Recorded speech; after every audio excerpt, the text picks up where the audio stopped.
Le référendum de mai 2005 portant sur la Constitution européenne s'est soldé par un échec pour les fédéralistes.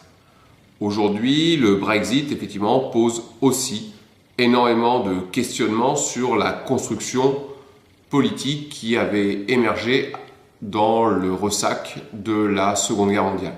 Une coalition hétéroclite ont refusé dans les deux cas, pour des raisons extrêmement diverses, la ratification du traité ou le maintien de la Grande-Bretagne dans l'Union européenne.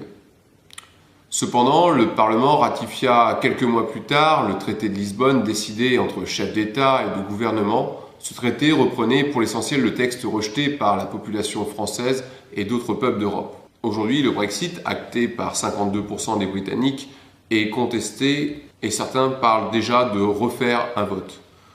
Ces questionnements et la portée de ces refus nous obligent à nous interroger sur la construction européenne, à ses ressorts et à sa perception par les populations européennes. Il ne faut pas négliger la multiplication des interrogations, des doutes vis-à-vis d'une construction européenne apparaissant comme trop lointaine, trop abstraite, trop pesante, alors qu'elle a été le cadre véritable d'un développement économique foudroyant depuis la Seconde Guerre mondiale et d'une période de paix comme jamais l'Europe n'en a connu. Donc quelles sont les bases, les réalités, les manques, les perspectives de l'Union européenne? C'est ce que nous essaierons de voir dans ce chapitre.